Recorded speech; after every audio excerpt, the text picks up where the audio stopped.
Hi ಎಲ್ಲರಿಗೂ. ಇವತ್ತಿನ ವಿಡಿಯೋದಲ್ಲಿ ನಾನು ಮೆದುಳನ್ನು ಹೋಲುವಂತಹ ಬ್ರಾಹ್ಮಿ ಸೊಪ್ಪಿನ ಆಯುರ್ವೇದದ ಉಪಯೋಗಗಳ ಬಗ್ಗೆ ಒಂದಷ್ಟು ಮಾಹಿತಿಯನ್ನು ನಿಮ್ಮ ಜೊತೆ ಹಂಚಿಕೊಳ್ಳುವ ಅಂತ ಹೇಳಿ ಈ ವಿಡಿಯೋನ ಮಾಡ್ತಾ ಇದ್ದೇನೆ. ಸೊ ವಿಡಿಯೋನ ಪೂರ್ತಿಯಾಗಿ ನೋಡಿ. ಸಂಸ್ಕೃತದಲ್ಲಿ ಬ್ರಾಹ್ಮಿ, ಕನ್ನಡದಲ್ಲಿ ಒಂದೆಲಗ. ಯಾಕಂತ ಹೇಳಿದರೆ ಒಂದು ಎಲೆ ಇರೋದ್ರಿಂದ ಅದನ್ನು ಒಂದೆಲಗ ಅಂತ ಕರಿತೇವೆ. ಸರಸ್ವತಿ ಅಂತಲೂ ಇದಕ್ಕೆ ಹೆಸರುಂಟು.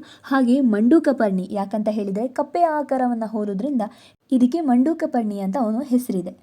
ನಮ್ಮ ಹಿಮ್ಮೆದುಳು ಏಕಾಗ್ರತೆ ಇರ್ಬೋದು, ಹಾಗೆಯೇ ಬುದ್ಧಿವಂತಿಕೆಯನ್ನು ರೆಗ್ಯುಲೇಟ್ ಮಾಡುವಂತಹ ಒಂದು ಪ್ರಮುಖವಾದಂತಹ ಅಂಗ. ಹಾಗಾಗಿ ಈ ಅಂಗವನ್ನು ಬ್ರಾಹ್ಮಿ ಹೋಲೋದ್ರಿಂದ, ನಮಗೆ ಬ್ರಾಹ್ಮಿಯನ್ನು ಸೇವಿಸೋದ್ರಿಂದ ನಮ್ಮ ಏಕಾಗ್ರತೆ ಇರ್ಬೋದು, ಹಾಗೆಯೇ ನೆನಪಿನ ಶಕ್ತಿಯನ್ನು ನಾವು ಹೆಚ್ಚಿಸ್ಕೊಳ್ಬೋದು. ನಮ್ಮ ತೋಟದಲ್ಲಿ ನೋಡ್ಬೋದು ನೀವೇ, ಬ್ರಾಹ್ಮಿಯ ಸಾಮ್ರಾಜ್ಯವೇ ಆಗಿದೆ. ಒಂದು ಗಿಡ ನೆಟ್ಟರೆ ಸಾಕು, ಅದಷ್ಟು ಭಾಗ ಕೂಡ ಅದು ಹರಡ್ಕೊಳ್ತಿದೆ. ಬ್ರಾಹ್ಮಿಯನ್ನು ನೋಡಿರ್ತೇವೆ, ಹಾಗೆ ಅದರ ಉಪಯೋಗ ಆಳವಾಗಿ ಯಾರಿಗೂ ಸಹ ಗೊತ್ತಿರೋದಿಲ್ಲ. ಅದು ಮೇಯ್ನಾಗಿ ಹೇಳಬೇಕು ಅಂತಂದರೆ ಏಕಾಗ್ರತೆ ಅಂದರೆ ಕಾನ್ಸಂಟ್ರೇಷನನ್ನು ಜಾಸ್ತಿ ಮಾಡುವಂತಹ ಒಂದು ಅದ್ಭುತ ಔಷಧೀಯ ಗುಣವನ್ನು ಹೊಂದಿದೆ. ಚಿಕ್ಕ ಮಕ್ಕಳಿಂದ ಹಿಡಿದು ದೊಡ್ಡವರವರೆಗೂ ಇದನ್ನು ಸೇವನೆ ಮಾಡ್ಬೋದು. ಬ್ರಾಹ್ಮಿಯನ್ನು ಸೇವನೆ ಮಾಡೋದ್ರಿಂದ ಬ್ರೈನ್ ಡೆವಲಪ್ಮೆಂಟ್ ಜೊತೆಗೆ ಅದರ ಟಿಶ್ಯೂಸನ್ನು ಅದು ಡೆವಲಪ್ಮೆಂಟ್ ಮಾಡಲಿಕ್ಕೆ ಸಹಾಯ ಮಾಡ್ತದೆ. ಮರೆವಿನ ಸಮಸ್ಯೆ ಇದೆಯಾ? ಮಕ್ಕಳು ಓದಿದ್ದನ್ನು ನೆನ್ಪಿಟ್ಕೊಳ್ತಾ ಇಲ್ವಾ? ಹಾಗೆ ಟೆನ್ಷನ್ ಇದೆಯಾ? ನಿದ್ರೆ ಸರಿಯಾಗಿ ಬರ್ತಾ ಇಲ್ವಾ? ಕೂದಲು ತುಂಬ ಉದುರ್ತಾ ಇದೆಯಾ? ಮಲಬದ್ಧತೆ ಸಮಸ್ಯೆ ಇದೆಯಾ? ಶ್ವಾಸಕೋಶದ ಸಮಸ್ಯೆ, ಹೀಗೆ ಮುಂತಾದುದಕ್ಕೆ ಒಂದೇ ದಿವ್ಯ ಔಷಧ, ಅದು ಬ್ರಾಹ್ಮಿ. ಬ್ರಾಹ್ಮಿಯನ್ನು ಸೇವನೆ ಮಾಡೋದ್ರಿಂದ ನಮ್ಮ ಮೆದುಳಿನಲ್ಲಿ ರಕ್ತ ಸಂಚಲನೆ ಸರಿಯಾಗಿ ಆಗಿ ಎನರ್ಜಿ ಲೆವೆಲನ್ನು ಅದು ಮೇಂಟೈನ್ ಮಾಡ್ತದೆ. ಹಾಗಾಗಿ ನಮ್ಮ ಏಕಾಗ್ರತೆ ಇರ್ಬೋದು, ಹಾಗೆಯೇ ನೆನಪಿನ ಶಕ್ತಿಯನ್ನು ಹೆಚ್ಚು ಮಾಡಲಿಕ್ಕೆ ಇದು ಹೆಲ್ಪ್ ಮಾಡ್ತದೆ. ಹೈ ಬ್ಲಡ್ ಪ್ರೆಷರ್ ಇದ್ದರೆ ಇದನ್ನು ಸೇವನೆ ಮಾಡೋದ್ರಿಂದ ಅತಿ ವೇಗವಾಗಿ ಅದು ಕಡಿಮೆ ಆಗ್ತದೆ. ಇದನ್ನು ಸೇವನೆ ಮಾಡೋದ್ರಿಂದ ನಮ್ಮ ಇಡೀ ದೇಹಕ್ಕೆ ಚೈತನ್ಯವನ್ನು ಕೊಡ್ತದೆ. ಇದನ್ನು ಚಟ್ನಿಯಾಗಿ ಇರ್ಬೋದು, ಸಾಂಬಾರಾಗಿರ್ಬೋದು, ತಂಬುಳಿ ಮಾಡಿ ತಿನ್ಬೋದು, ಹಾಗೆಯೇ ಲೇಹ ಮಾಡಿ ವಿವಿಧ ಖಾದ್ಯಗಳ ರೂಪದಲ್ಲಿ ನಾವು ಇದನ್ನು ಸೇವಿಸ್ಬೋದು. ಆ್ಯಂಟಿ ಆಕ್ಸಿಡೆಂಟ್ ಗುಣ ಈ ಬ್ರಾಹ್ಮಿ ಎಲೆಯಲ್ಲಿ ಇರೋದ್ರಿಂದ ಚರ್ಮದಲ್ಲಿರುವಂತಹ ಟಾಕ್ಸಿಸಿಟಿಯನ್ನು ದೂರ ಮಾಡಿ, ಅಂದರೆ ನಮ್ಮ ದೇಹದಲ್ಲಿರುವಂತಹ ಟಾಕ್ಸಿಸಿಟಿ ಅಂದರೆ ಬೇಡದ ಅಂಶಗಳನ್ನು ಹೊರಗೆ ಹಾಕಿ, ಸೆಲ್ಸ್ ಇರ್ಬೋದು, ಹಾಗೆ ಟಿಶ್ಯೂಸ್ ಏನಾದರೂ ಡ್ಯಾಮೇಜ್ ಆಗಿದ್ದರೆ ಅದನ್ನು ರಿಪೇರ್ ಮಾಡಿ ನಮ್ಮ ಮುಖದ ಕಾಂತಿಯನ್ನು ಹೆಚ್ಚು ಮಾಡ್ತದೆ. ಹಾಗೆ ಆಕ್ನೆ ಸಮಸ್ಯೆ ಅಂದರೆ ಮುಖದಲ್ಲಿ ಬೀಳುವಂತಹ ಕಜ್ಜಿ ಇರ್ಬೋದು, ತುರಿಕೆಯ ಸಮಸ್ಯೆಯನ್ನು ಅತಿ ವೇಗವಾಗಿ ಇದು ಕಡಿಮೆ ಮಾಡ್ತದೆ. ಹಳ್ಳಿಗಳಲ್ಲಿ, ಹೊಲದಲ್ಲಿರ್ಬೋದು, ಹಾಗೆ ರಸ್ತೆ ಬದಿಯಲ್ಲಿ, ಹಾಗೆ ಮನೆ ಅಂಗಳದಲ್ಲಿ ಪ್ರತಿ ಕಡೆಯಲ್ಲೂ ಕೂಡ ನಾವು ನೋಡ್ಬೋದು ಇದನ್ನು. ಬೇಸಿಗೆಯಲ್ಲಿ ದೇಹವು ತೀರಾ ಉಷ್ಣದ ಸಮಸ್ಯೆಯಿಂದ ಬಳಲ್ತದೆ. ಹಾಗಾಗಿ ಇದರ ಚಟ್ನಿ ಮಾಡಿ ತಿನ್ನೋದ್ರಿಂದ ಅತಿ ಉತ್ತಮ. ಕೂದಲು ಉದುರುವ ಸಮಸ್ಯೆಗಂತೂ ಒಂದೆಲಗದ ಎಣ್ಣೆ ಹೇಳಿ ಮಾಡಿಸಿದಂತಹ ಮದ್ದು. ಒಂದೆಲಗವನ್ನು ರಸ ತೆಗೆದು ಕೊಬ್ಬರಿ ಎಣ್ಣೆ, ಹಾಗೆಯೇ ಹರಳೆಣ್ಣೆ ಇರ್ಬೋದು, ಹಾಗೆಯೇ ಬಾದಾಮಿಯ ಎಣ್ಣೆ, ಆಲಿವ್ ಆಯಿಲನ್ನು ಕೂಡ ಸೇರಿಸ್ಬೋದು.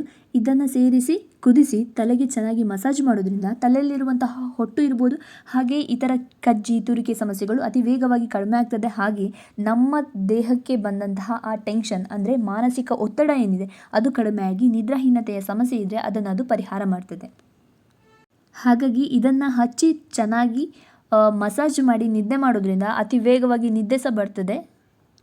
ಹಾಗೆ ಇನ್ನೊಂದು ಉತ್ತಮ ಮದ್ದು ಎಂತಂತ ಹೇಳಿದರೆ, ತಲೆನೋವು ಇರ್ಬೋದು ಅಥವಾ ಒತ್ತಡಕ್ಕೆ ಏನು ಮಾಡಬೇಕು ಅಂತ ಹೇಳಿದರೆ, ನೀರಿನಲ್ಲಿ ಈ ಒಂದು ಹಿಡಿ ಒಂದೆಲಗವನ್ನು ರಸವನ್ನು ತೆಗೆದು ಕುದಿಸಿ ಜೇನುತುಪ್ಪ ಕರಿಮೆಣಸನ್ನು ಸೇರಿಸಿ ಸೇವಿಸೋದ್ರಿಂದ ತುಂಬ ಉತ್ತಮ. ಮಕ್ಕಳಿಗೆ ನೆನಪಿನ ಶಕ್ತಿ ಕಡಿಮೆ ಆಗ್ತಾ ಇದೆಯಾ? ಹಾಗೆ ದೈಹಿಕವಾಗಿ ಅವರು ಕುಂಠಿತ ಆಗ್ತಾರೆ ಅಂತ ನಿಮಗೆ ಅನ್ನಿಸ್ತಾ ಇದೆಯಾ? ಹಾಗಾಗಿ ಏನು ಮಾಡಬೇಕು ಅಂತಂದರೆ, ದೇಸಿ ತುಪ್ಪದ ಜೊತೆಗೆ ಒಂದೆಲಗದ ರಸವನ್ನು ಕುದಿಸಿ ಹಾಲಿನ ಜೊತೆ ಸೇರಿಸಿ ಸೇವಿಸೋದ್ರಿಂದ ಜ್ಞಾಪಕ ಶಕ್ತಿ ವೃದ್ಧಿ ಆಗ್ತದೆ. ಮಲಬದ್ಧತೆ ಸಮಸ್ಯೆ ಇರುವವರಿಗೂ ಇದು ಹೇಳಿದ ಮದ್ದು. ಇದರ ಚಟ್ನಿ ಮಾಡೋದ್ರಿಂದ ಇರ್ಬೋದು, ಸಾಂಬಾರು ಮಾಡಿ ಇದನ್ನು ಸೇವನೆ ಮಾಡೋದ್ರಿಂದ ಮಲಬದ್ಧತೆಯ ಸಮಸ್ಯೆಯನ್ನು ಇದು ದೂರ ಮಾಡ್ತದೆ. ಒಂದು ಹಿಡಿ ಸೇವನೆ ಮೆದುಳಿಗೆ ಹೆಚ್ಚಿನ ಪೋಷಕಾಂಶಗಳನ್ನು ಕೊಡುವುದಲ್ಲದೆ ನರ ದೌರ್ಬಲ್ಯ ಸಮಸ್ಯೆಯನ್ನು ಕೂಡ ಇದು ದೂರ ಮಾಡ್ತದೆ. ಬ್ರಾಹ್ಮಿಯನ್ನಂತೂ ಆಯುರ್ವೇದ ಔಷಧಿಯಾಗಿ ತುಂಬ ವರ್ಷದಿಂದ ಇದನ್ನು ಬಳಕೆ ಮಾಡ್ತಾನೇ ಇದ್ದಾರೆ. ನಾವು ಮಾರ್ಕೆಟಲ್ಲಿ ಕೂಡ ಇರ್ಬೋದು, ಇದಕ್ಕೆ ಹೈಯೆಸ್ಟ್ ಆದಂತಹ ಬೇಡಿಕೆ ಇದೆ. ಎಣ್ಣೆ ರೂಪದಲ್ಲಿರ್ಬೋದು, ಇದನ್ನು ಹುಡಿಯಾಗಿ ಸೇವನೆ ಮಾಡ್ತಾರೆ.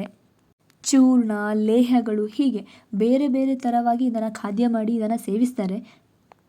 ಹಾಗೆಯೇ ಶ್ವಾಸಕೋಶ ಸಂಬಂಧಿ ಸಮಸ್ಯೆಗಳು ಅಂದರೆ ಆಯಾಸ ಆಗುವಂಥದ್ದು, ಉಬ್ಬಸ, ಈ ಥರ ಏನಾದರೂ ಸಮಸ್ಯೆ ಇದ್ದರೆ ಇದನ್ನು ಸೇವನೆ ಮಾಡೋದ್ರಿಂದ ಅತಿ ವೇಗವಾಗಿ ಕಡಿಮೆ ಆಗ್ತದೆ. ಹಾಗಾಗಿ ಅಮರತ್ವದ ಸತ್ವ ಈ ಬ್ರಾಹ್ಮಿ ಎಲೆ ಅಂದರೆ ಒಂದೆಲಗ ತಿಮರೆಯಲ್ಲಿ ಉಂಟು ಅಂತ ಹೇಳಿದರೆ ಅದು ತಪ್ಪಾಗಲಿಕ್ಕಿಲ್ಲ. ಸೊ ಈ ಗಿಡ ಎಲ್ಲಾದರೂ ಸಿಕ್ಕಿದರೆ ಇದನ್ನು ಮನೆಯಲ್ಲಿ ತಂದು ಒಂದು ಸಾಕು ನೆಟ್ಟರೆ ಸಾಕು, ಅದಷ್ಟು ಭಾಗ ಹರಡಿಕೊಳ್ತದೆ. ನಮ್ಮ ತೋಟದಲ್ಲಿ ಇಡೀ ಒಂದೆಲಗದ ಸಾಮ್ರಾಜ್ಯವೇ ಆಗಿದೆ. ನೀವೇ ನೋಡ್ಬೋದು, ಇಡೀ ತೋಟವೇ ಹರಡಿಕೊಂಡಿದೆ. ಈ ಒಂದೆಲಗದಲ್ಲಿ ಕೂಡ ಬೇರೆ ಬೇರೆ ಥರ ಇದೆ. ಇದು ಸಣ್ಣ ಸಣ್ಣ, ಇದು ಊರಿನ ಒಂದೆಲಗ ಅಂತಲೇ ಹೇಳ್ಬೋದು, ಸಣ್ಣ ಸಣ್ಣದು. ಹೀಗೆ ಹೈಬ್ರಿಡ್ ಕೂಡ ಇದೆ, ಅದು ದೊಡ್ಡದು. ಅದನ್ನು ನೆಕ್ಸ್ಟ್ ವೀಡಿಯೋದಲ್ಲಿ ಹಾಕ್ತೇನೆ. ಅದೇ ರೀತಿ ಬ್ರಾಹ್ಮಿಯನ್ನು ಸರಿಯಾದ ಸಮಯದಲ್ಲಿ ಸೇವನೆ ಮಾಡಿದರೆ ಮಾತ್ರ ಅದರ ಪರಿಣಾಮವನ್ನು ನಾವು ಕಾಣ್ಬೋದು. ಅದರ ಬಗ್ಗೆ ಕೂಡ ನಾನು ವಿಡಿಯೋ ಮಾಡಿದ್ದೇನೆ. ಶನಿವಾರವೇ ಯಾಕೆ ಅದಕ್ಕೆ ಅತ್ಯಂತ ಪ್ರಮುಖವಾದ ದಿನ, ಹಾಗೆ ಬೆಳಿಗ್ಗೆ ಮತ್ತು ಮಧ್ಯಾಹ್ನವೇ ಅದನ್ನು ಸೇವಿಸಬೇಕು, ಯಾಕೆ ನಾವು ರಾತ್ರಿ ಸೇವಿಸಬಾರ್ದು ಅಂತ ಹೇಳಿ ಕೂಡ ವಿಡಿಯೋ ನಾನು ಮಾಡಿ ಹಾಕಿದ್ದೇನೆ. ಸೊ ವಿಡಿಯೋನ ಡಿಸ್ಕ್ರಿಪ್ಷನಲ್ಲಿ ಹಾಕ್ತೇನೆ, ಬೇಕಾದ್ರೆ ಅದನ್ನು ನೋಡ್ಬೋದು. ಸೊ ಇವತ್ತಿನ ವಿಡಿಯೋದಲ್ಲಿ ನಾನು ಬ್ರಾಹ್ಮಿ ಎಲೆಯ ಆದಷ್ಟು ನಂಗೆ ಗೊತ್ತಿರುವಂತಹ ಔಷಧಿಯ ಗುಣದ ಬಗ್ಗೆ, ಹಾಗೆ ಯಾವ ರೀತಿ ಔಷಧಿಯಾಗಿ ಮಾಡ್ಬೋದು ಅಂತ ಹೇಳಿಕೊಟ್ಟಿದ್ದೇನೆ.